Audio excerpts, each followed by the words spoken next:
அதுதான் தாமைக்காவும் அதானே பண்ணிட்டு இருக்குது. பவள விழா பாப்பா பாசாங்க பண்ணாதே பாப்பான்னு 75 வருஷம் கட்சியை வந்துட்டு 2 வருடமே ஆரம்பிச்ச கட்சியை வந்துட்டு இப்படி விமர்சனம் பண்ணலாமா? இது சிறுமைப்படுத்துற மாதிரி இல்லையா? உங்களை சிறுமைப்படுத்தினாலும் உங்களுக்கு எவ்வளவு கோபம் வருகிறது, எவ்வளவு ஆற்றாமையில பேசுறீங்க. அப்ப அந்த மாதிரி மத்த கட்சிகளை பேசலாமா? அவர் வந்து அது எதுக்காக வந்து அவரு பவள விழா பாப்பான்னு சொன்னாருன்னா, அட்டை படத்துல வந்து எல்லாருமே பாத்துட்டு போயிடலாம் அப்படின்னு சொல்லிட்டு விஜயண்ணாவை வந்து சிறுமைப்படுத்தினது யாரு? அதே திமுக தானே. அப்ப அது வந்து நீங்க ஏன் அதை கேட்க மாட்டீங்க? ஏன் வந்து இப்ப 2 வருஷமே ஆனாலும் அவருக்குன்னு ஒரு மக்கள் சப்போர்ட் இருக்கு இல்லையா? ஏன் வந்து நீங்க அப்படி சொல்றீங்கன்னு சொல்லிட்டு ஏன் ஒரு திமுக கட்சிக்கார யாரையும் வந்து கூப்பிட்டு கேட்க மாட்டீங்க? இந்த மாதிரி அட்டைப்படத்துல பாத்துட்டு எல்லாரும் போயிடுவாங்க நம்ம கட்சி. அதாவது எங்களுக்கு கூட்டம் கூடுது, எங்களுக்கு பாத்தீங்களா எவ்வளவு இளைஞர்கள் வந்திருக்காங்க, எங்களை நோக்கி வந்திருக்காங்க. அது உண்மைதானே. நடிகரை வேடிக்கை பாக்குறதுக்கு வர்றாங்க. வேடிக்கை பாக்குறதுனா கூட்டம் வந்து வேடிக்கை பாக்குறதுன்னா எப்படி வந்து பாப்பாங்க? சரி நம்ம ஏரியாவுக்கு வந்திருக்கா அப்படி பாத்துட்டு போலான்னு. ஆனா ஒரு 10 மணி நேரம் 15 மணி நேரம் நின்னுக்கிறாங்கன்னா அது வந்து வெறும் வேடிக்கை பார்க்க வந்த கூட்டமா? அப்ப அப்படின்னு பார்த்தா நீங்க செங்கோட்டையன் போகும்போது அவர் வந்து நடிகர் கிடையாது, அரசியல்வாதி தானே. இப்ப எங்க கட்சியில சேர்ந்துட்டாருன்னும் போது அவருக்கு அங்க வந்த வரவேற்பு நீங்க பாத்தீங்கல்ல. ஆக்சுவலா வந்து ஃபிளைட் டிலே ஆகி பெங்களூர் போயிட்டு அவர் ரிட்டர்ன் வந்தாரு. அந்த டைம்லயுமே வந்து அங்க வெயிட் பண்ணி மக்கள் பசங்க வந்து பார்க்க தானே செஞ்சாங்க. சோ இது யாருக்காக? விஜயண்ணாக்காக வந்து. அதாவது விஜயண்ணா வந்தாதான் கூட்டம் வரும்ன்றத வந்து அவங்க வந்து முறியடிச்சிருக்காங்க. எங்க கட்சியில யாரு இணைஞ்சாலும் சரி, எங்களுக்கு யார் சப்போர்ட் பண்ணாலும் சரி, நாங்க எங்களோட அன்பை நாங்க வெளிப்படுத்துவோம் அப்படின்றதான் நம்ம பார்க்கும் போலயே இதை வந்து நம்ம விமர்சனத்துக்கு நம்ம எடுத்துக்கொள்ள வேணாம். இப்ப வந்து பாத்தீங்க அப்படின்னா ஒவ்வொரு கட்சியிலுமே வந்துட்டு நிறைய அணிகள் வந்து இருக்கும். இலக்கிய அணி, மாணவர் அணி, பெண்கள் அணி, சிறுபான்மையினர், நிறைய அணிகள் இருக்கும். இந்த கரூர் சம்பவத்துக்கு பிறகுதான் வந்துட்டு தாவேக்கால தொண்டர் படையினே ஒண்ணு உருவாக்கி இருக்கிறீங்க அப்படின்னும் போது உங்களுக்கு இப்பதான் வந்து அரசியலே கத்துக்க ஆரம்பிச்சிருக்கீங்க இல்லையா? அதை வெளிப்படையா ஒத்துக்கலாமே. அப்படி நம்ம ஒத்துக்க முடியாதுங்க. இதை மாட்டீங்க.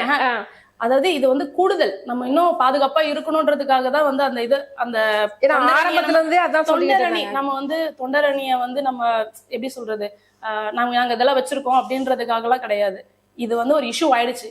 இந்த இஷ்யூ வந்து மறுபடியும் ரிப்பீட் ஆகக்கூடாது. கரூர் இன்சிடென்ட் மாதிரி இன்னொன்னு ரிப்பீட் ஆகக்கூடாது. நாங்க வந்து போலீஸ் நம்பி போனோம். போலீஸ் வந்து எங்களுக்கு சரியான பாதுகாப்பு கொடுக்கல. அதே மேடையில தான் போலீஸ பாராட்டு செஞ்சாரு.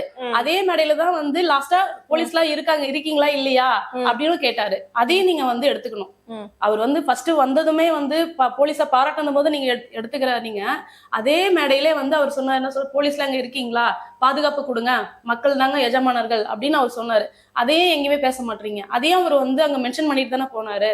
சோ அவங்கள மட்டுமே நாங்க நம்பிட்டு இருந்தோம். சோ இனிமேல் வர்ற கூட்டத்துக்கு நம்ம அவங்கள மட்டும் நம்ப கூடாது. நம்ம கட்சியிலே நம்ம பசங்களே வச்சு நாம வந்து ஒரு அணியை உருவாக்கணும்னு சொல்லிட்டு அணியை உருவாக்கியிருக்கோம். அப்படிதான் நம்ம எடுத்துட்டு போகணும் இல்லையா? எல்லாமே வந்து ஒரு லேர்னிங் தான். சோ இது லேர்னிங்காவே நம்ம எடுத்துக்கலாம். சோ இன்னும் வந்துட்டு வந்து பயிற்றுவிக்கப்பட்டு கொண்டேதான் இருக்கிறீங்க. இல்ல முழுசா அரசியல்ன்றது வந்து பாத்தீங்கன்னா அதுக்கு ஒரு எண்டு கிடையாது. ஒவ்வொரு இடத்துலயும் நம்ம வந்து லேர்ன் பண்ணிட்டே தான் இருக்கணும். அதையே இப்பதான் புரிஞ்சுக்கிட்டாங்க போல. புரியாமதான் வந்து நாங்க வந்து கட்சியை வந்து நடத்திட்டு போல. புரியுது, ஓகேவா? இன்னும் வந்து கூடுதல் நாங்க பலம் வந்து உருவாக்கிக்கிறோம், இன்னும் மெருகேத்திக்கிறோம், அவ்வளவுதான். இப்ப பாத்தீங்க அப்படின்னா திருப்பரங்குன்றம் விவகாரத்துல வந்து ரொம்ப பெரிய இஷ்யூவா வந்து போய்கிட்டு இருக்கு. இதுல இன்னொரு விஷயம் என்ன அப்படின்னா, விஜய் வந்து எல்லாரும் சிறுபான்மையினர் மக்களுடைய ஒரு பாதுகாவலர், சிறுபான்மையினர் மக்களுக்காக கண்டிப்பா குரல் கொடுப்பார் அப்படின்னு வந்து எல்லாருமே எதிர்பார்க்க ஆரம்பிச்சுட்டாங்க. ஆனா இப்ப இந்த நிமிஷம் வரைக்கும் நம்ம பேசிட்டு இருக்கிற இந்த செகண்ட் வரைக்கும் ஒரு அறிக்கை கூட சம்பந்தமா வெளியே வரவே இல்லையே. என்ன காரணம்? இது வந்து இவங்க அதாவது நாங்க விஜயண்ணா வந்து எப்பயே சொல்ற மாதிரிதான், பாஜகவும் திமுகவும் சேர்ந்து ரெண்டுமே ஒரே மாதிரி, ஒரே ஆள் தான். 2 பேரும் சேர்ந்து நடத்துற ஒரு அரசியல் தான் இது. இதுல வந்து பாத்தீங்கன்னா நம்ம இதுல நாமள போயிட்டு அது உள்ள போயிட்டு கருத்து தெரிவிக்கிறதுக்கு ஒண்ணும் இல்லை. ஆக்சுவலா அவங்க வந்து இத்தனை வருஷமா வந்து அவங்க ஒன்னாதான் இருந்திருக்காங்க, எந்த பிரச்சனையும் இல்லாம. இப்ப வந்து திடீர்னு வந்து அந்த பிரச்சனைய உருவாக்குறதுக்கான காரணம் என்ன? இவங்களே வந்து இஷ்யூவை கிரியேட் பண்றாங்க, இவங்களே சால்வ் பண்ற மாதிரி வந்து பண்றாங்க. அது வந்து பாத்தீங்கன்னா எல்லாமே ஒரு அரசியல் தான். இந்த அரசியலுக்குள்ள அவர் ட்வீட் போட்டாலும் என்ன சொல்லுவாங்க, சரி இப்போ வந்து உச்சநீதிமன்றம் வந்து உயர்நீதிமன்றம் வந்து பர்மிஷன் கொடுத்துருச்சு, நீங்க போய் அங்க விளக்கேத்துங்க. இப்ப அவங்க சொன்ன மாதிரி அவங்கள விடுங்க அப்படின்னாலும் பாஜகவுக்கு சப்போர்ட் பண்றேன்னு சொல்லுவாங்க. இப்ப வந்து இது வந்து நம்ம வந்து கோர்ட்டு ஏன் அப்படி சொன்னாங்க அப்படின்னு சொன்னா சிறுபான்மையிற்கு எதிரானாரா அப்படின்ற மாதிரி சொல்லுவாங்க. ஆனா இது வந்து அவங்களுக்குள்ளே அவங்க ஒற்றுமையா தான் இருக்காங்க. இவங்க நடத்துற ஒரு விஷயத்துல யாருமே பலியாக வேணாம் அப்படின்றத மக்களே வந்து புரிஞ்சுட்டு தான் வந்து பேசுறாங்க. சோ இதுல நம்ம வந்து சைலண்டா இருந்தாவே மக்கள் வந்து யார் வந்து என்ன மாதிரி கலவரத்துல நீங்க வந்து ஒரு கட்சின்னு ஒரு கட்சியில வந்து உள்ள வந்திருக்கிறீங்க, மக்களுக்கான ஒரு கட்சியாக வந்திருக்குது. தமிழ்நாட்டுல வந்துட்டு இவ்வளவு பெரிய ஒரு கலைபரமான ஒரு சூழ்நிலை வந்து நடந்துகிட்டு இருக்குது. 144 தடை உத்தரவு வந்து போட்டிருக்காங்க. பார்லிமெண்ட்ல இதை பத்தி பேசிக்கிட்டு இருக்காங்க அப்படின்னும் போது இது பாஜக தான் தூண்டி விடுதுன்னு பாஜக பெரும் உள்ள இழுக்கப்படுது. கொள்கை ரீதியான எதிரிகளாகவும் வேற இருக்கீங்க. அப்படி இருக்கக்கூடிய பட்சத்துல ஏன் இதுல பாஜக தலையிட்டதுனாலதான் விஜய் பேசாம இருக்காரா? அப்படிலாம் இல்ல. இப்ப பாஜக வந்து ஒரு போராட்டம் நடத்துறாங்க, அந்த போராட்டத்துக்கு பெர்மிஷன் கொடுக்கறதே வந்து திமுக தான். ஓகேங்களா? ஒரு 1 ஹவர்ல வந்து பாத்தீங்கன்னா 10,000 பேர் வந்து அந்த இடத்துல எப்படி கூடுறாங்க, எப்படி அதை அவங்களால கூட்ட முடியும்? இந்த இடத்துல போய் நீங்க வந்து நீங்க வந்து போராட்டம் நடத்துங்கன்னு சொல்லிட்டு இவங்களுக்குள்ளே ஒரு அண்டர்ஸ்டாண்டிங்ல இருக்காங்க. சோ அந்த அண்டர்ஸ்டாண்டிங்க வந்து வச்சு நம்மள வந்து அதாவது சிறுபான்மையரை வந்து குழப்பத்துக்கு உள்ளாக்கி நாங்க தான் உங்களுக்கு துணையா இருக்கோம் அப்படின்றத வந்து அவங்க காட்டுறதுக்காக சில வேலைகள் பண்ணிட்டு இருக்காங்க. அந்த விஷயத்த நம்ம சைலண்டா விட்டாவே அவங்களும் அமைதியாயிடுவாங்க. இவங்க என்ன வந்து அரசியல் பண்றாங்கன்றத வந்து அவங்களே புரிஞ்சுப்பாங்க. சோ இத வந்து விஜயண்ணா வந்து அடுத்த கூட்டத்துல கண்டிப்பா அவர் பேசுவார். அது அடுத்த கூட்டத்துல பேசுற வரைக்கும் அடுத்த கூட்டத்துல பேசுற வரைக்கும் நம்ம வெயிட் பண்ணிட்டு இருக்கணும். விஜய் வந்து அறிக்கை விட்டாலும் வந்து அவர் என்ன நோக்கத்துக்கு வெளியிடுறாருன்றத வந்து பேச மாட்டாங்க. அவரோட நிலைப்பாடு தெரியும்ல, அவர் என்ன தெரியும். அவர் வந்து அவரோட நிலைப்பாடு எப்பயுமே என்னன்னா எல்லாருக்கும் எல்லாம் கிடைக்கணும், இதுதான் அவரோட நிலைப்பாடு. சிறுபான்மையர் அதாவது இந்துக்களும் வந்து வேணும், இந்துக்களுக்கும் வந்து எதிரானவர் கிடையாது, சிறுபான்மையருக்கும் எதிரானவர், எல்லாமே ஒற்றுமையா இருக்கணும். அதுதான் அவரோட வந்து மோட்டிவே வந்து அதுதான். சோ அதை வந்து நம்ம இப்ப எது நம்ம பேசினாலும் அதை வந்து ஒரு மதத்துக்கு எதிராகவோ ஒரு கட்சிக்கு எதிராகவோ திருப்புவாங்க. அந்த வந்து அதை வந்து நம்ம இப்ப சைலண்டா விட்டாவே மக்கள் வந்து அண்டர்ஸ்டாண்ட் பண்ணிப்பாங்க. அப்ப தாவேக்காவுடைய ஒரே நோக்கம் திமுகவை எதிர்ப்பது மட்டும்தான். திமுகவை எதிர்ப்பு அலையிலேயே தான் வச்சிருப்பீங்க. மத்தபடி பொது விஷயங்கள்ல வந்துட்டு தாவேக்கா அமைதியாக தான் இருக்கும். அப்படி எடுத்துக்கலாமா? எந்த விஷயத்துல வந்து தாவேக்கா வந்து அமைதியா இருந்துச்சுன்னு சொல்றீங்க? எல்லா விஷயத்திலயும் வந்து இப்ப எஸ்ஐஆருக்கு வந்து ஒரு நீதிமன்றத்துக்கு அதுலயும் திமுக தானே மேடம் குறை சொல்லிக்கிட்டு இருந்தாங்க. திமுகவும் ஒரு காரணம். திமுக மட்டுமே வந்து அதாவது பாஜக திமுக மட்டும்தான் காரணமா சொன்னாங்க. எல்லாமே வந்து பாத்தீங்கன்னா திமுக சப்போர்ட்டர்ஸ் தானே இருக்காங்க. அதுதான் அவர் சொல்றாரு.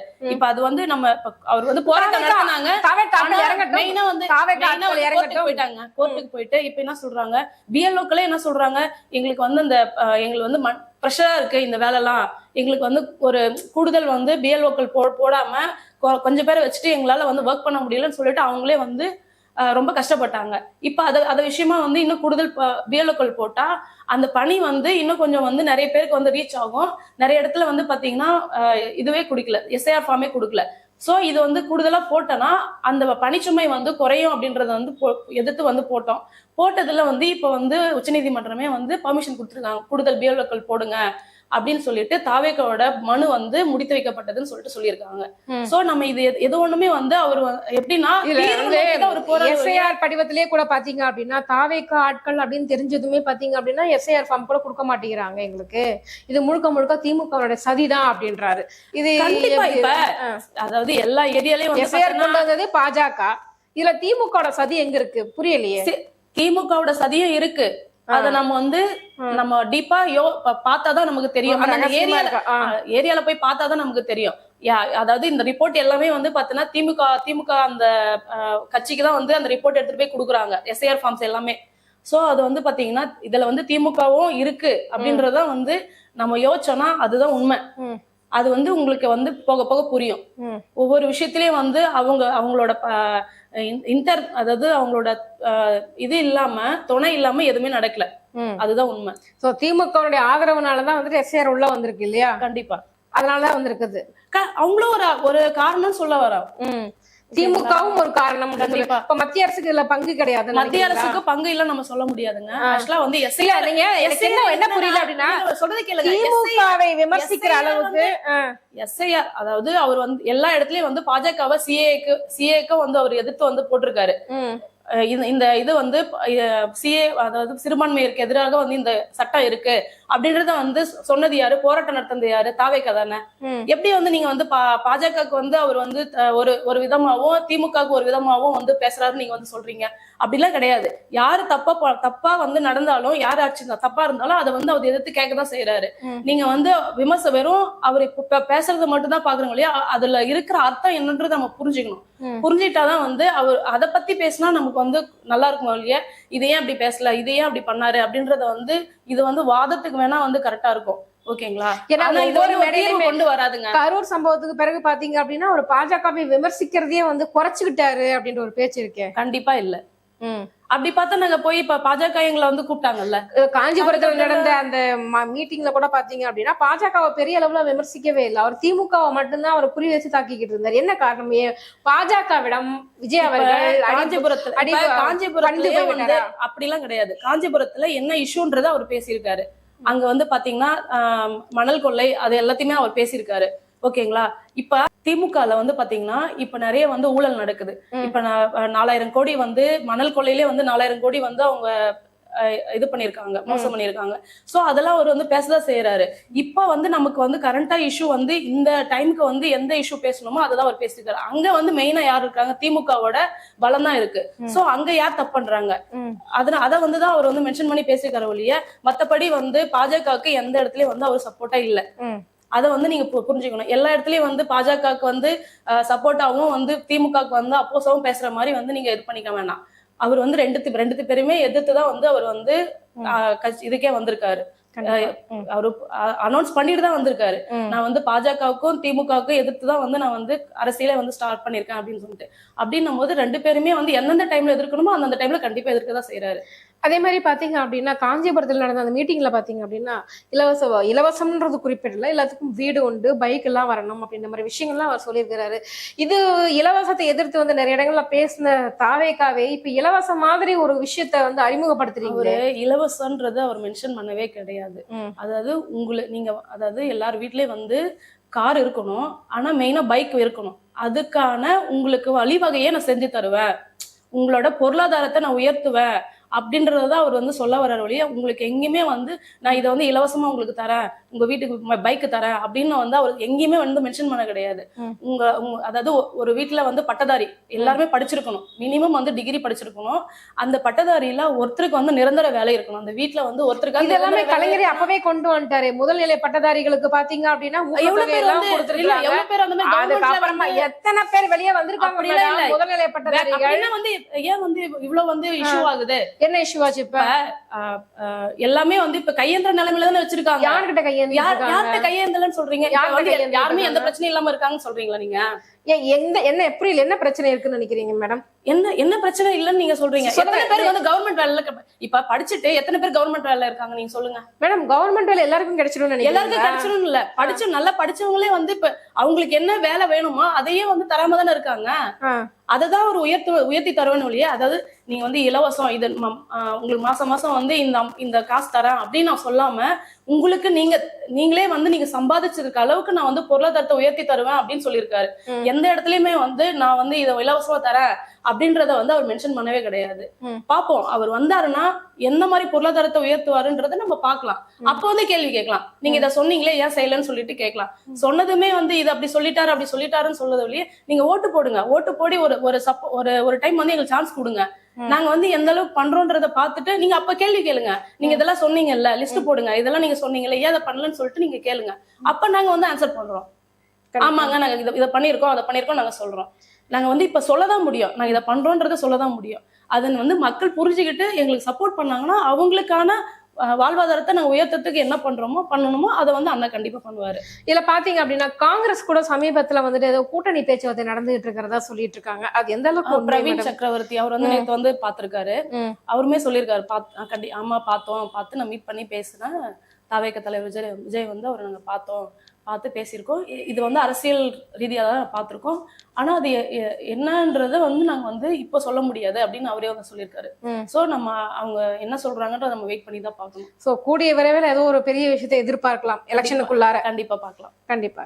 எங்க கேள்விகளுக்கு ரொம்ப சிறப்பான பதில் சொன்னீங்க மேம். ரொம்ப நன்றி.